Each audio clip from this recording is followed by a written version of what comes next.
A war crime is a serious violation of the laws and customs applicable in armed conflict, known as international humanitarian law, IHL, and the laws of war, which gives rise to criminal responsibility under international law. Examples of actions committed by combatants in the conduct of war that can give rise to individual criminal responsibility include, but are not limited to, intentionally killing civilians, torture, taking hostages, unnecessarily destroying civilian property, deception by perfidy, wartime sexual violence, pillaging, the granting of no quarter despite surrender, the conscription of children in the military, ordering any attempt to commit mass killings, including genocide or ethnic cleansing, and flouting the requirements of distinction, proportionality, and military necessity. The formal concept of war crimes emerged from countries fighting and the codification of the customary international law that applied to warfare between sovereign states, such as the 1863 Lieber Code of the Union Army in the American Civil War and the Hague Conventions of 1899 and 1907 for international war. In the aftermath of the Second World War, the war crime trials of the leaders of the Axis powers established the Nuremberg Principles, such as that international criminal law defines what is a war crime. In 1899, the Geneva Conventions legally defined new war crimes and established that states could exercise universal jurisdiction over war criminals. In the late 20th century and early 21st century, international courts extrapolated and defined additional categories of war crimes applicable to a civil war. War crime, in international law, serious violation of the laws or customs of war as defined by international customary law and international treaties. The term war crime has been difficult to define with precision, and its usage has evolved constantly, particularly since the end of World War I. The first systematic attempt to define a broad range of war crimes was the Instructions for the Government of Armies of the United States in the Field, also known as the Lieber Code after its main author, Francis Lieber, which was issued by U.S. Press. Abraham Lincoln during the American Civil War and distributed among Union military personnel in 1863. For example, the Lieber Code held that it was a serious breach of the law of war to force the subjects of the enemy into service for the victorious government and prohibited wanton violence committed against persons in the invaded country, including rape, maiming, and murder, all of which carried the penalty of death.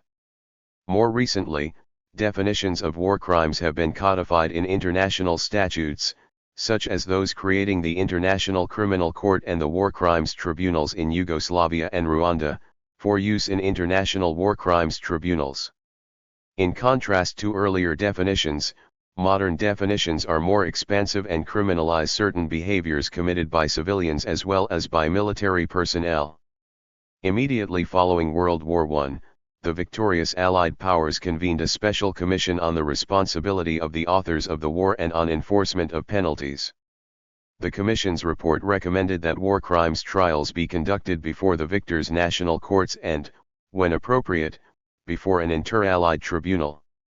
The Allies prepared an initial list of about 900 suspected war criminals and submitted the list to Germany. Although heads of state traditionally had enjoyed immunity from prosecution, the Commission's main target was Germany's Emperor, Kaiser, William II, whom most of the Allies, though not the United States, wished to hold responsible for numerous violations of the laws of war. William, however, took refuge in the Netherlands, which refused to extradite him, and he was never tried. Most of the remaining suspected war criminals on the list similarly managed to avoid prosecution, because Germany was reluctant to turn them over to the Allies. Instead, a compromise was reached whereby the Allies permitted a small number of suspects to be tried in Germany before the Supreme Court in Leipzig. These prosecutions resulted in few convictions, with most sentences ranging from a few months to 4 years in prison. The next major attempt to prosecute war criminals occurred in Europe and Asia after World War II. Throughout the war, the Allies had cited atrocities committed by the Nazi regime of Adolf Hitler and announced their intention to punish those guilty of war crimes. The Moscow Declaration of 1943, issued by the United States, Great Britain, and the Soviet Union, and the Potsdam Declaration of 1945, issued by the United States, Great Britain, and China, and later adhered to by the Soviet Union, addressed the issue of punishing war crimes committed by the German and Japanese governments, respectively.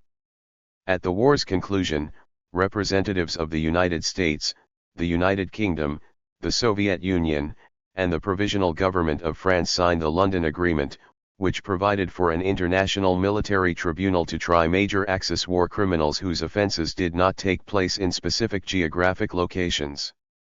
This agreement was supported by 19 other governments and included the Nuremberg Charter, which established the Nuremberg Tribunal and categorized the offenses within its jurisdiction.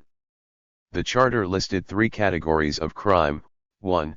Crimes against peace, which involved the preparation and initiation of a war of aggression; 2. War crimes, or conventional war crimes, which included murder, ill treatment, and deportation; and 3. Crimes against humanity, which included political, racial, and religious persecution of civilians. This last category included what is commonly called genocide. The term genocide was coined by the Polish-American legal scholar Raphael Lemkin and first appeared in print in his work Axis Rule in Occupied Europe, Laws of Occupation, Analysis of Government, Proposals for Redress, 1944. The Convention on the Prevention and Punishment of the Crime of Genocide, adopted by the General Assembly of the United Nations in 1948, defined genocide as including killing or inflicting serious physical or mental injury on members of a national, ethnic, racial, or religious group with the intention of bringing about the group's destruction, in whole or in part. The convention made genocide an international crime that could be prosecuted in the court of any country. Because the Nuremberg trials preceded the convention, however, Nazi war criminals were not prosecuted for genocide. The International Military Tribunal in Nuremberg, Germany, tried 22 Nazi leaders, including one, Martin Bormann, who was tried in absentia. The trial was conducted in 4 languages and lasted nearly 11 months. All but 3 of the defendants were convicted, 12 were sentenced to death. The remaining defendants received lengthy prison terms, which they served at Spandau prison in West Berlin. Subsequent trials were held under the auspices of Control Council Law No. 10, which was used to prosecute accused Nazi war criminals whose crimes took place in specific locales. Japanese defendants accused of war crimes were tried by the International Military Tribunal for the Far East, which was established by a charter issued by U.S. Army Gen. Douglas MacArthur. The so-called Tokyo Charter closely followed the Nuremberg Charter. The trials were conducted in English and Japanese and lasted nearly 2 years. Of the 25 Japanese defendants, all of whom were convicted, 7 were sentenced to hang, 16 were given life imprisonment, and 2 were sentenced to lesser terms. Except for those who died early of natural causes in prison, none of the imprisoned Japanese war criminals served a life sentence. Instead, by 1958 the remaining prisoners had been either pardoned or paroled. From their outset, the war crimes trials were dismissed by critics merely as victor's justice, because only individuals from defeated countries were prosecuted and because the defendants were charged with acts that allegedly had not been criminal when committed. In support of the trials, the Nuremberg Tribunal cited the Kellogg-Briand Pact, 1928, which formally outlawed war and made the initiation of war a crime for which individuals could be prosecuted. After the Nuremberg and Tokyo trials, numerous international treaties and conventions attempted to devise a comprehensive and enforceable definition of war crimes. The 4 separate Geneva Conventions, adopted in 1949, in theory made prosecutable certain acts committed in violation of the laws of war. The conventions provided for the protection of wounded, sick, and shipwrecked military personnel, prisoners of war, and civilians. Like the Convention on Genocide, however, the Geneva Conventions specified that trials were to be arranged by individual governments. In 1977 2 protocols were adopted to clarify and supplement the Geneva Conventions. Recognizing that many conflicts were internal rather than international in scope, the Second Protocol afforded greater protection to guerrilla combatants in civil wars or wars of self-determination. Nearly 50 years passed between the Nuremberg and Tokyo trials and the next formal international prosecution of war crimes.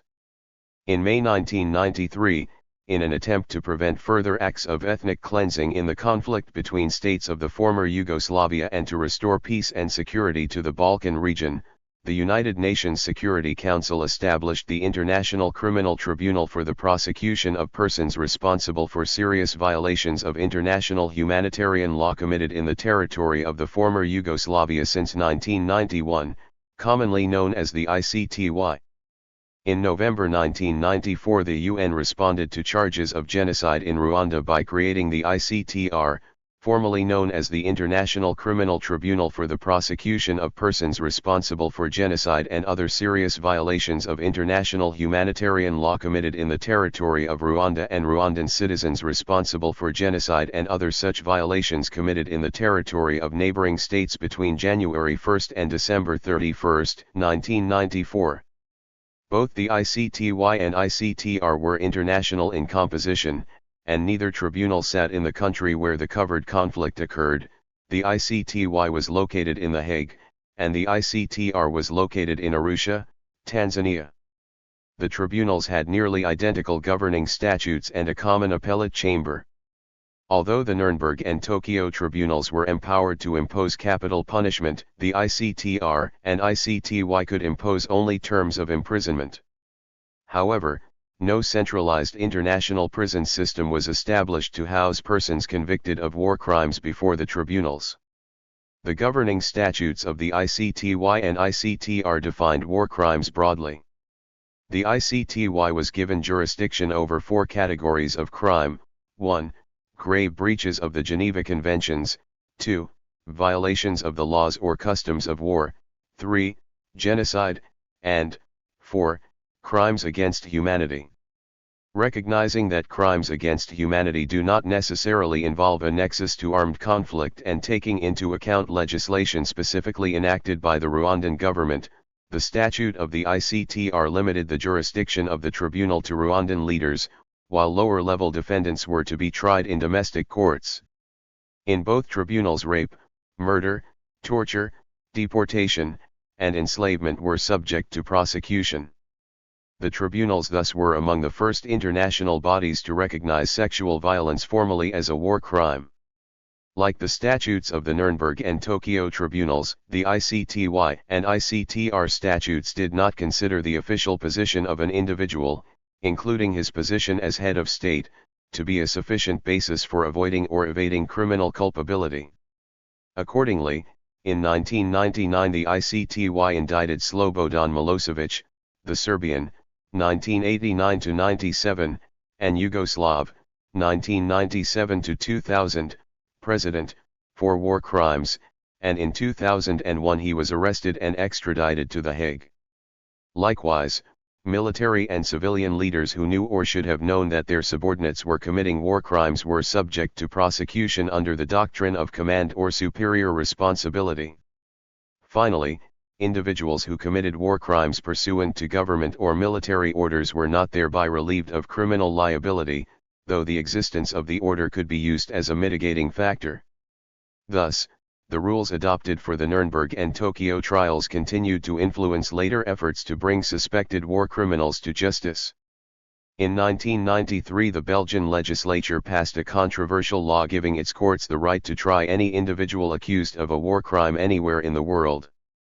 The law, which resulted in lengthy prison sentences for 2 Rwandan nuns found guilty of genocide and in judicial complaints against many world leaders, including Israeli Prime Minister Ariel Sharon, Cuban Pres. Fidel Castro, and Palestinian leader Yasser Arafat, was invalidated by the International Court of Justice in 2002. The following year the law was repealed by the Belgian government and replaced by a law requiring that either the victim of the war crime or the accused be a Belgian citizen or resident. In 1998 in Rome some 150 countries attempted to establish a permanent international criminal court. The negotiations eventually resulted in the adoption by 120 countries of the Rome Statute, a treaty establishing an International Criminal Court, ICC, to be located permanently at The Hague. The statute provided the ICC with jurisdiction for the crimes of aggression, genocide, crimes against humanity, and war crimes. The court came into existence on July 1, 2002, and by 2019 the statute had been ratified by more than 120 countries, 3 of the permanent members of the UN Security Council, China, Russia, and the United States, however, had not approved it. Thank you for watching this video.